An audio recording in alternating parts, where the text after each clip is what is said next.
ରାଜାଙ୍କ ପାଖରେ ଜଣେ ଅତ୍ୟନ୍ତ ବିଶ୍ୱସ୍ତ କର୍ମଚାରୀ ଥିଲେ। ସେ ଦେଖୁଥିଲେ ଯେ ରାଜାଙ୍କ ପାଖରେ କାମ କରୁଥିବା ଅନେକ ଲୋକ ଦୁର୍ନୀତିଗ୍ରସ୍ତ, ଅଥଚ ସେମାନେ ରାଜାଙ୍କ ପ୍ରିୟ ପାତ୍ର ହୋଇ ଆନନ୍ଦରେ ଅଛନ୍ତି। ସେ ଭାବିଲେ, ମୁଁ ଅତି ବିଶ୍ୱସ୍ତ ବୋଲି ରାଜା ମୋ କାନ୍ଧ ଉପରେ ହାତ ରଖିଦେଉଛନ୍ତି ସତ, ମୁଁ ଆଉ କ'ଣ ପାଉଛି?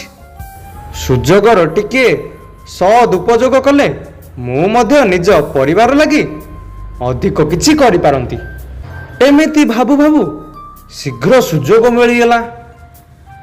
ରାଣୀଙ୍କ ବହୁ ମୂଲ୍ୟବାନ ରତ୍ନ ଖଚିତ ହାର ପଲଙ୍କ ତଳେ ପଡ଼ିଥିବା ଦେଖି ତାଙ୍କ ମନ ଚହଲିଗଲା। ସେ ତାକୁ ନିଜ ଅଣ୍ଟାରେ ଖୋସିଦେଲେ। କିଛି ସମୟ ପରେ ହାର ଚୋରି ନେଇ ଚହଳ ପଡ଼ିଗଲା। ରାଜା କହିଲେ, ଜଣ ଜଣ କରି ସମସ୍ତଙ୍କ ତଲାସି ନିଅ, କେବଳ ଏହାଙ୍କୁ ଛାଡ଼ି ଆଉ ସମସ୍ତଙ୍କର ତଲାସି ନିଅ। ସେହି କର୍ମରେ ବିଶ୍ୱସ୍ତ କର୍ମଚାରୀ ଜଣଙ୍କୁ ଛାଡ଼ି ଅନ୍ୟ ସମସ୍ତଙ୍କର ତଲାସି ନିଆଗଲା। ହାର ମିଳିଲା ନାହିଁ।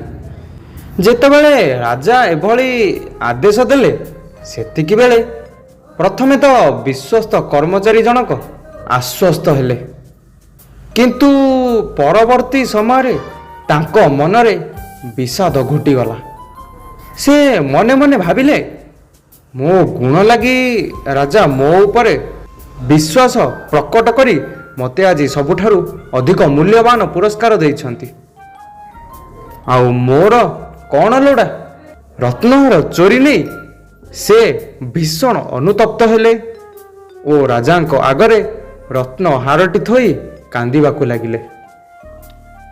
ରାଜା ବି ଏହା ଦେଖି ପ୍ରଥମେ ବିଶ୍ୱାସ କରିପାରିଲେ ନାହିଁ ସିନା, ତାଙ୍କୁ କ୍ଷମା କରିଦେଲେ ଏବଂ କହିଲେ, ଏହା ପରଠାରୁ ତୁମ ଉପରେ ମୋ ବିଶ୍ୱାସ ଆହୁରି ଅଧିକ ବଢ଼ିଗଲା। ରାଜାବର ଚ୍ୟାନେଲକୁ ଟିକେ ସବସ୍କ୍ରାଇବ୍ କରନ୍ତୁ।